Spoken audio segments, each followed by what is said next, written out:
खुदावंद आपके साथ हो।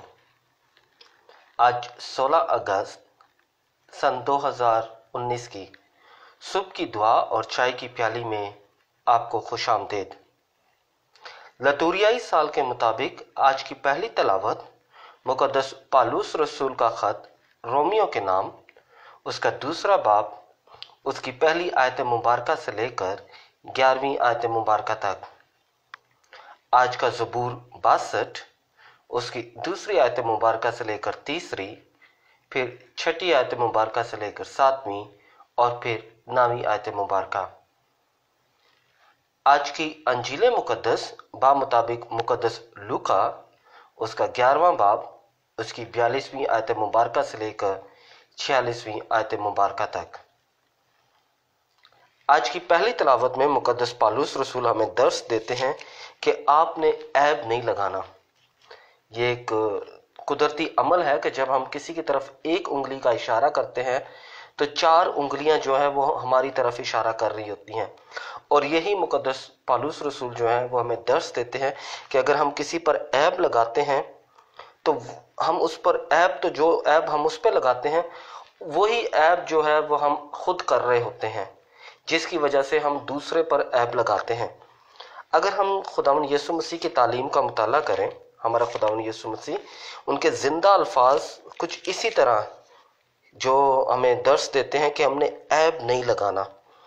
क्योंकि किसी की चुगलखोरी करना, किसी पर तोहमत लगाना, किसी के खिलाफ बोलना, किसी को बदनाम करना, किसी की किरदार कशी करना, हमारे खुदावंद यीशु मसीह का दरस है कि बिल्कुल ऐसा नहीं करना। क्योंकि मसीही जो हैं वो किसी की किरदार कशी नहीं करते, बल्कि वो दूसरों की मदद करते हैं। मेरे साथ कलाम को खोलें, मुकद्दस लूका की अंजील, उसका 6ठा बाब और उसकी 37वीं आयत मुबारका, जहां पर हमारे खुदावंद यीशु मसीह के जिंदा अल्फाज कुछ यूं हैं: ऐब ना लगाओ तो तुम पर भी ऐब ना लगाया जाएगा। ऐब नहीं लगाना, क्योंकि खुदावंद यीशु मसीह का कौल है, हमने ऐब नहीं लगाना। और मुकद्दस पालूस रसूल ने खुदावंद यीशु मसीह की तालीमात पर चलते हुए आज हमें दर्स दे रहे हैं पहली तलावत में कि ऐब नहीं लगाना। क्योंकि इससे क्या होता है, हम खुदा की जो शफकत होती है, मुकद्दस पालूस रसूल उसका जिक्र करते हैं। कौन सी शफकत है? खुदावंद की मेहरबानी, खुदावंद की बर्दाश्त और खुदावंद का सब्र, उसकी आजमाइश करते हैं। 3 चीज़ों की, जब हम किसी पर ऐब लगाते हैं तो हम खुदावंद को आजमाते हैं 3 चीज़ों में। किस तरह? उसकी मेहरबानी के लिए, उसकी बर्दाश्त के लिए और उसके सब्र के लिए। क्योंकि हमारा खुदावंद जो है वो मेहरबानी का खुदा है, हमारा खुदावंद जो है वो बर्दाश्त का खुदा है और हमारा खुदावंद जो है वो सब्र का खुदा है। फिर खुदा का बंदा मुकद्दस याकूब अपने ख़त, मेरे साथ कलाम को खोलें, मुकद्दस याकूब का ख़त, उसका 5 बाब और उसकी 9वीं आयत में हम क्या पढ़ते हैं? क्या लिखा हुआ है वहां पे?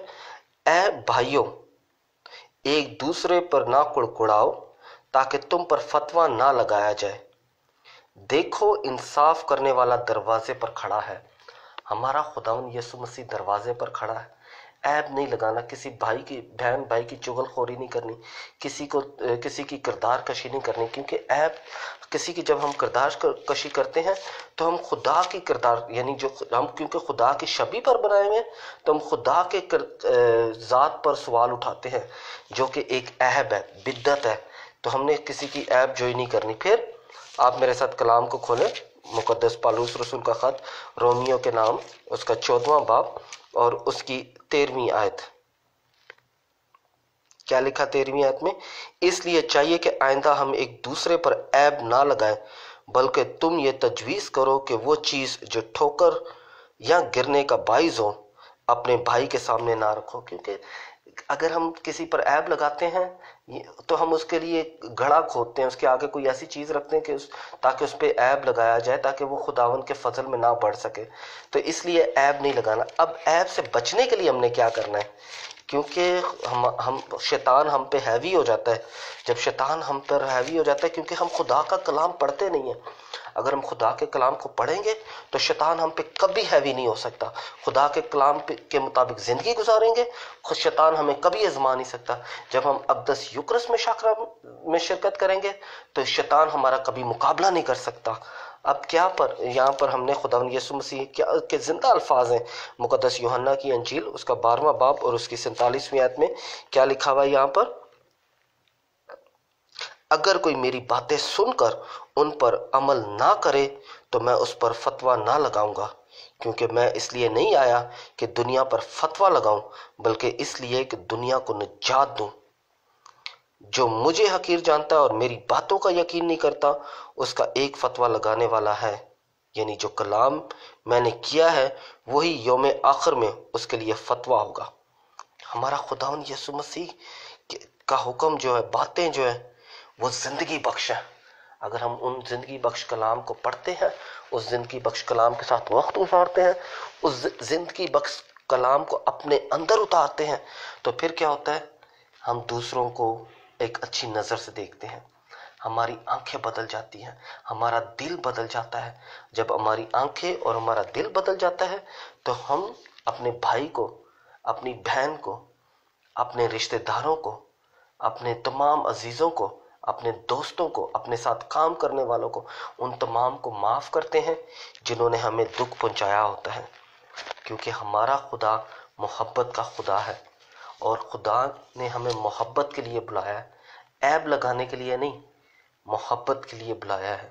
آئیں ایک عہد کریں کہ مسیح ہونے کے ناطے ہم کسی کی کردار کشی نہ کریں، مسیح ہونے کے ناطے ہم کسی پر عیب نہ لگائیں، مسیح ہونے کے ناطے ہم جھوٹ نہ بولیں، مسیح ہونے کے ناطے ہم خدا کو نہ آزمائیں، کیونکہ جب ہم کسی پر عیب لگاتے ہیں تو ہم خدا کو آزماتے ہیں. خداوند آپ کو اور آپ کے گھرانے کو برکت دے کہ جو خداوند کے کلام کے مطابق اپنی زندگی گزارتے ہیں، کہ خداوند آپ کے کلام، آپ جس کلام پر عمل کرتے، خدا کے زندہ کلام پر جو زندہ ہے، وہ آپ کو اور آپ کے گھرانے کو اپنے فضائل اور اپنی تمام الہی برکات سے مالا مال کرے. خداوند آپ کو اور آپ کے گھرانے کو برکت دے، باپ اور بیٹے اور روح القدس کے نام سے آمین.